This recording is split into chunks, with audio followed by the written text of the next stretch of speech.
Class 10-এর ছাত্রছাত্রীদের জন্য ইতিহাসের গুরুত্বপূর্ণ প্রশ্ন উত্তর নিয়ে চলে এসেছি। এই প্রশ্ন উত্তরগুলি তোমাদের পরীক্ষার জন্য খুবই গুরুত্বপূর্ণ। চলো আমরা প্রশ্ন উত্তরগুলি একে একে জেনে নিই, আর তোমরা চেষ্টা করবে নিজেদের খাতায় লিখে নেওয়ার। দেখো, প্রশ্ন উত্তরগুলি তৃতীয় অধ্যায় থেকে দিচ্ছি। দেখো, প্রথম প্রশ্ন, ভারতীয় উপজাতিদের দ্বারা অরণ্যের সম্পদ আহরণ বন্ধ করার উদ্দেশ্যে ব্রিটিশ সরকার কোন আইন পাশ করে? দেখো, ভারতীয় উপজাতিদের দ্বারা অরণ্যের সম্পদ আহরণ বন্ধ করার উদ্দেশ্যে ব্রিটিশ সরকার উপনিবেশিক অরণ্য আইন পাশ করে।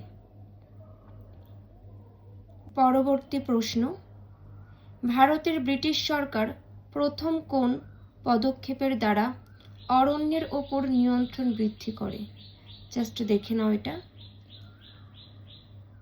1855 খ্রিস্টাব্দে অরণ্য সনদের দ্বারা অরণ্যের ওপর নিয়ন্ত্রণ বৃদ্ধি করে। পরবর্তী, ভারতীয় অরণ্য আইন কবে পাশ হয়? 1878 খ্রিস্টাব্দে।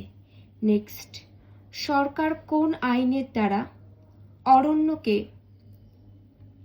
সংরক্ষিত অরণ্য, সুরক্ষিত অরণ্য ও গ্রামীণ অরণ্য এই তিন ভাগে ভাগ করেন? 1927 খ্রিস্টাব্দে অরণ্য আইনের দ্বারা সরকার অরণ্যকে সংরক্ষিত অরণ্য, সুরক্ষিত অরণ্য, গ্রামীণ অরণ্য এই তিন ভাগে ভাগ করে। পরবর্তী, কার প্রচেষ্টায় ভারতে ইন্ডিয়ান ফরেস্ট সার্ভিস চালু হয়? দেখে নাও। ডিয়েট্রিক ব্র্যান্ডিশের প্রচেষ্টায়। পরবর্তী প্রশ্ন দেখে নাও, রম্পা বিদ্রোহ কবে হয়েছিল? 1879 খ্রিস্টাব্দে। পরবর্তী প্রশ্ন, চুয়ার বিদ্রোহের প্রধান নেতাদের নাম লেখুন। দেখে নাও, চুয়ার বিদ্রোহের প্রধান নেতা ছিলেন জগন্নাথ সিংহ, আরও বিভিন্ন নাম রয়েছে, দেখে নাও। নেক্সট, কোল উপজাতি কোথায় বসবাস করত? দেখে নাও, কোল উপজাতি প্রধানত বিহারের ছোটনাগপুর ও তার নিকটবর্তী অঞ্চলে বসবাস করত। নেক্সট প্রশ্ন, কোল বিদ্রোহের প্রধান নেতা কারা ছিলেন? কোল বিদ্রোহের প্রধান নেতা ছিলেন, দেখে নাও তোমরা নামগুলো। নেক্সট প্রশ্ন, কোল বিদ্রোহ কবে হয়েছিল?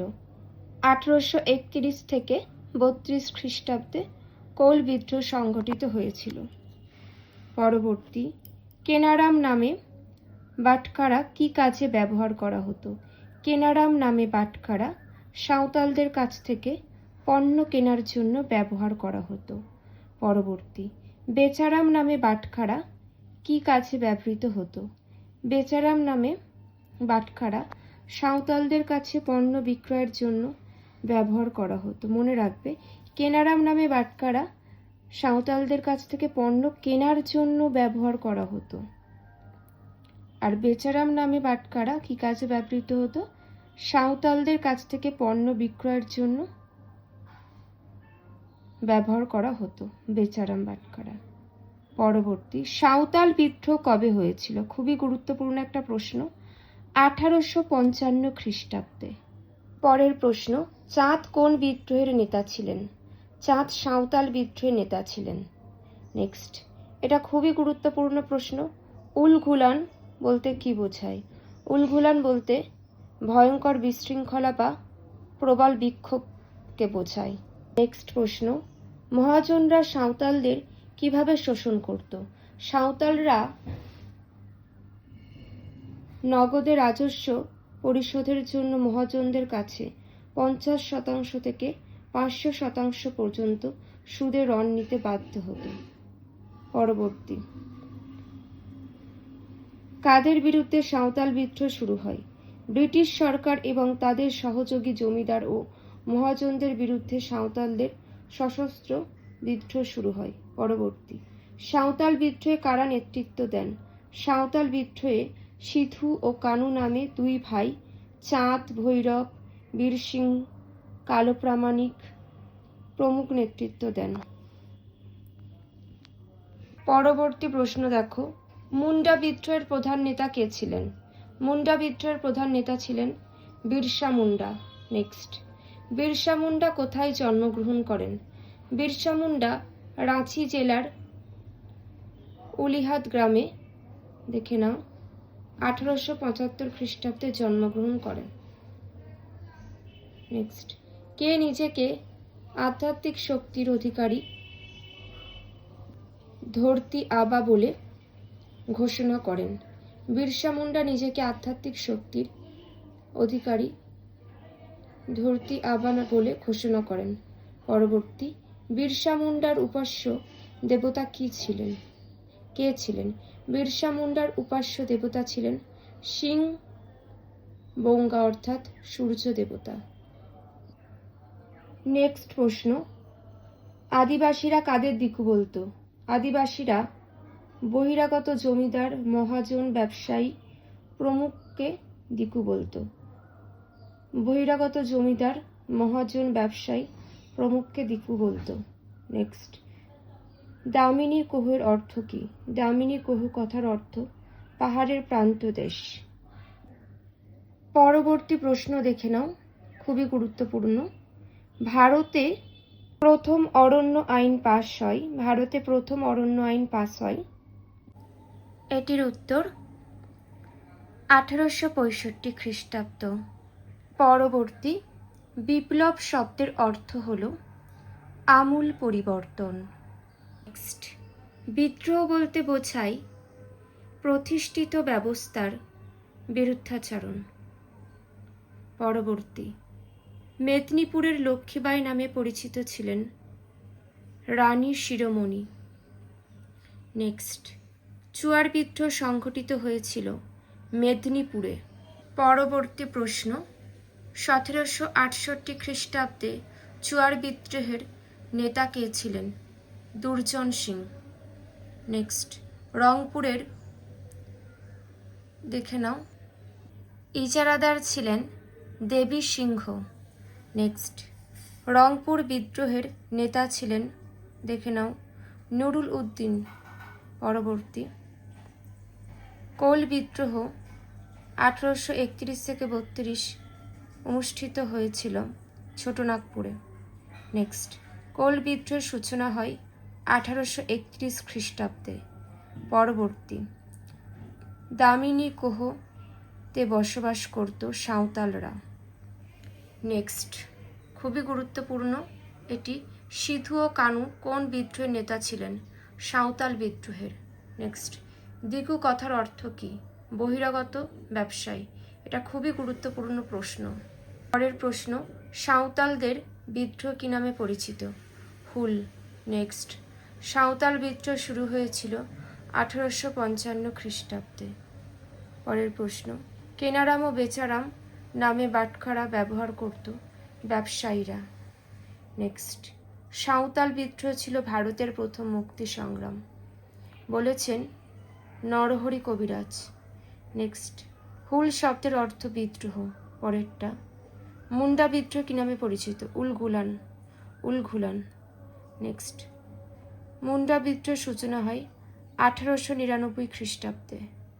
পরবর্তী প্রশ্নগুলি তোমরা দেখে নাও, খুবই গুরুত্বপূর্ণ। উপনিবেশিক ভারতে প্রথম কৃষক বিদ্রোহ কোনটি? উপনিবেশিক ভারতে প্রথম কৃষক বিদ্রোহ ছিল সন্ন্যাসী ও ফকির বিদ্রোহ। এটি সংগঠিত হয় 1763 থেকে 1800 খ্রিস্টাব্দ পর্যন্ত। নেক্সট, বাংলায় ওয়াহাবি আন্দোলনের প্রধান নেতা কে ছিলেন? তিতুমির। নেক্সট, তিতুমির কোথায় জন্মগ্রহণ করেন?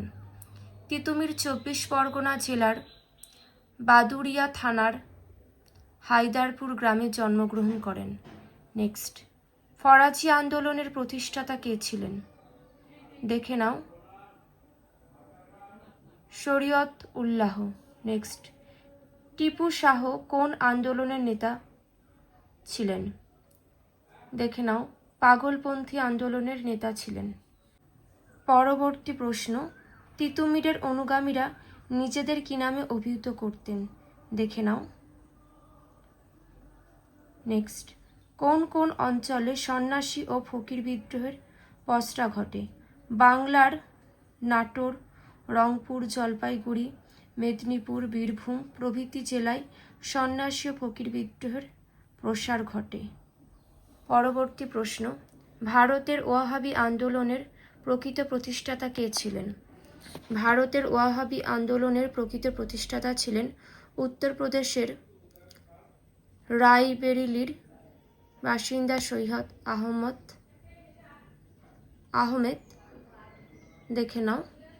নেক্সট, কে কোথায় বাঁশের কেল্লা তৈরি করেন? বাঁশের কেল্লা তৈরি করেন বাংলার ওয়াহাবি আন্দোলনের নেতা তিতুমির 24 পরগনা জেলার নারকেলবেড়িয়া গ্রামে বাঁশের কেল্লা তৈরি করেন।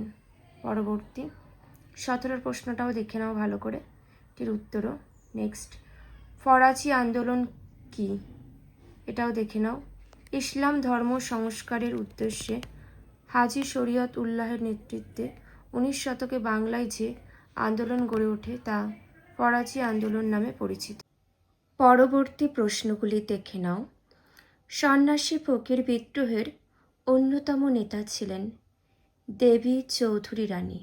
পরবর্তী সন্ন্যাসী বিদ্রোহের নেতা ছিলেন ভবানী পাঠক। সন্ন্যাসী ফকির বিদ্রোহ প্রথম শুরু হয় ঢাকায়। নেক্সট, বঙ্কিমচন্দ্র চট্টোপাধ্যায় আনন্দমঠ উপন্যাস রচনা করেন সন্ন্যাসী বিদ্রোহের পটভূমিতে।